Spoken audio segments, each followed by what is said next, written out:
जहाँ चित्त भयमुक्त और सिर ऊंचा हो, जहाँ ज्ञान मुक्त हो, जहाँ विश्व संकीर्ण आपसी दीवारों से छोटे छोटे टुकड़ों में ना बटा हो, जहाँ शब्द सत्य की गहराइयों से आते हो, जहाँ अथक कर्मधारा अपने हाथ पूर्णता की ओर फैलाती हो, जहाँ विचारों का निर्मल स्रोत तुच्छ आचारों की रुक्ष मरुभूमि की बालू में खो ना गया हो, जहाँ मन को आप निरंतर विस्तारित होते विचार एवं कर्म में ले जाते हो, उस मुक्ति के स्वर्ग में हे मेरे परमपिता, मेरे देश को जागृत करो। रविंद्रनाथ टैगोर ने हम लोगों को आत्म अभिव्यक्ति के एक स्वाभाविक रूप में पक्षियों की भांति सहज ढंग से गीत गाना सिखाया। एक दिन प्रातःकाल जब योगानंद जी ने रांची के अपने विद्यालय के एक 14 वर्षीय छात्र भोलानाथ के सुरीले गायन की प्रशंसा की तो उसने यह बात बताई। बीच बीच में वह गाता ही रहता था, चाहे उसे कोई गाने के लिए कहे या ना कहे, वह सुरीली तानों की झड़ी लगा देता था। योगानंद जी के विद्यालय में आने से पहले वह रविंद्रनाथ टैगोर के बोलपुर स्थित सुप्रसिद्ध शांति निकेतन विद्यालय का छात्र रहा था। योगानंद जी ने उससे कहा, रविंद्रनाथ के गीत बचपन से मेरे होठों पर रहे हैं।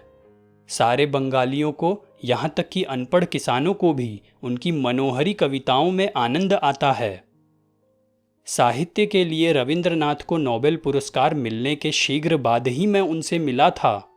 मुझे उनसे मिलने की इच्छा इसलिए हो रही थी कि अपने साहित्य के आलोचकों से निपटने में स्पष्टवादिता का उनका साहस मुझे बहुत अच्छा लगता था।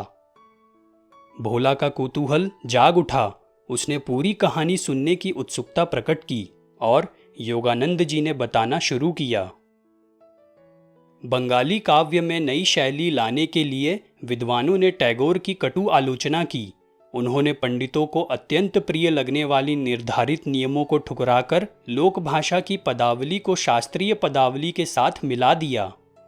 उनके गीतों में मन को छू लेने वाले शब्दों में गहन दार्शनिक सत्य होता है। प्रचलित साहित्यिक ढंग की उन्होंने कोई परवाह नहीं की। एक प्रतिष्ठित समालोचक ने अत्यंत द्वेष के साथ अपनी गुटरगू को छापकर 1 रुपये में बेचने वाला कपोत कवि कहकर रविंद्रनाथ का उल्लेख किया, किंतु टैगोर को भी अपना बदला लेने का अवसर जल्द ही मिल गया। अपनी गीतांजलि का उन्होंने स्वयं ही जब अंग्रेजी में अनुवाद किया तो संपूर्ण पाश्चात्य साहित्यिक जगत ने उनके चरणों में अपने श्रद्धा सुमन अर्पित कर दिए। रेलवे की एक पूरी गाड़ी भरकर पंडित, जिनमें एक समय के उनके आलोचक भी शामिल थे, उनका अभिनंदन करने के लिए शांति निकेतन पहुंचे। जानबूझकर उन्हें काफी देर तक बिठाकर रखने के बाद ही रविंद्रनाथ उनसे मिले और फिर निर्विकार भाव से मौन रहकर उनकी प्रशंसा सुनते रहे। अंततः आलोचना के उनके ही प्रचलित अस्त्र को उन्होंने उन्हीं की ओर मोड़ दिया। उन्होंने कहा, सज्जनों, आप जिन गौरव सुरभियों की वर्षा यहाँ मुझ पर कर रहे हैं, उसमें आपकी गतकालीन घृणा की दुर्गंध भी विसंगत रूप से मिली हुई है। मेरे नोबेल पुरस्कार मिलने और आप लोगों की प्रखर प्रशंसात्मक बुद्धि के अचानक जागृत होने के बीच कहीं कोई संबंध तो नहीं। मैं तो अभी भी वही कवि हूँ जिसने आप लोगों को तब बड़ा ही नाराज कर दिया था जब मैंने प्रथम बार बंगाल मंदिर में अपने विनम्र काव्य सुमन अर्पित किए थे। कोलकाता में रविंद्रनाथ के सेक्रेटरी श्री C.F. एंड्रूज ने मेरा उनसे परिचय करा दिया। मैं जब वहां गया तो श्री एंड्रूज केवल एक बंगाली धोती पहने हुए थे। वे टैगोर का उल्लेख प्रेम से गुरुदेव कहकर करते थे। रविंद्रनाथ ने शिष्टतापूर्वक मेरा स्वागत किया। उनके व्यक्तित्व से मनमोहकता, सुसंस्कृतता तथा शालीनता टपक रही थी।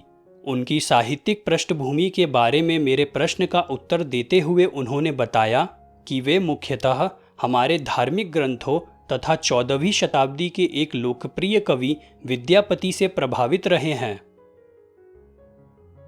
रांची में विद्यालय की स्थापना करने के लगभग 2 वर्ष बाद शांति निकेतन में आने के लिए योगानंद जी को रविंद्रनाथ का निमंत्रण मिला ताकि वह दोनों अपने शैक्षणिक आदर्शों पर चर्चा कर सके। योगानंद जी खुशी से वहां गए। जब योगानंद जी उनसे मिलने पहुंचे तब वे अपने अध्ययन कक्ष में बैठे हुए थे। पहली भेंट के समान ही इस बार भी योगानंद जी को लगा कि उत्कृष्ट पुरुषत्व का चित्र बनाने के लिए यदि किसी चित्रकार को किसी मॉडल की आवश्यकता पड़े तो उनसे अधिक अच्छा मॉडल उसे नहीं मिल सकेगा। टैगोर और योगानंद जी शीघ्र ही प्रचलित पद्धति से हटकर बनाए गए उनके विद्यालयों के तुलनात्मक अध्ययन में मग्न हो गए। उन्होंने दोनों विद्यालयों में कई बातों में समानता पाई। खुले आकाश के नीचे शिक्षा, सादगी, बच्चों की रचनात्मक प्रवृत्ति के विकास के लिए पर्याप्त अवसर। रविंद्रनाथ ने साहित्य और काव्य के अध्ययन पर तथा संगीत और गायन के द्वारा आत्म अभिव्यक्ति पर काफी जोर दिया था, जैसा कि भोला के मामले में योगानंद जी पहले ही देख चुके थे। शांति निकेतन के बच्चों के लिए मौन के विशिष्ट समय भी निर्धारित थे, परंतु उन्हें योग का कोई विशेष प्रशिक्षण नहीं दिया जाता था। कविवर ने रांची में सभी छात्रों को सिखाए जाने वाले शक्ति संचार के योगदा व्यायामों और एकाग्रता की यौगिक प्रविधियों के योगानंद जी के विवरण को अत्यंत ध्यान से सुना। कविवर अपने पिता देवेंद्र नाथ के बारे में, जिन्होंने शांति निकेतन शुरू करने की उन्हें प्रेरणा दी थी, अत्यंत प्रेम के साथ बोलने लगे। उन्होंने कहा, पिताजी ने यह उपजाऊ जमीन मुझे दे दी, जहां उन्होंने पहले ही एक अतिथिशाला और मंदिर का निर्माण कर लिया था। मैंने 1901 में यहाँ केवल 10 बच्चों के साथ अपना शैक्षणिक प्रयोग आरंभ किया। नोबेल पुरस्कार के साथ जो 8000 पाउंड मुझे मिले, वह सब विद्यालय पर ही खर्च हो गए। दूर दूर तक महर्षि के नाम से विख्यात देवेंद्रनाथ टैगोर अत्यंत अद्भुत व्यक्ति थे। अपनी युवावस्था के 2 वर्ष उन्होंने हिमालय में ध्यान धारणा में व्यतीत किए थे। उनके पिताजी द्वारकानाथ टैगोर भी पूरे बंगाल में जनहितार्थ दान धर्म के लिए विख्यात थे। टैगोर मित्रता की प्रत्येक गांठ मनोमाधुर्य के धागे से बांधते थे। वे कभी भी अपनी बात पर जोर नहीं देते थे। एक दुर्निवार्य आकर्षण शक्ति से खींचकर हृदय जीत लेते थे। ईश्वर के उद्यान में खिला हुआ काव्य का यह दुर्लभ पुष्प दूसरों को एक नैसर्गिक सुगंध से आकर्षित कर लेता था। दूसरे दिन दोपहर के भोजन के पश्चात योगानंद जी ने अनिच्छापूर्वक ही कविवर से विदा ली।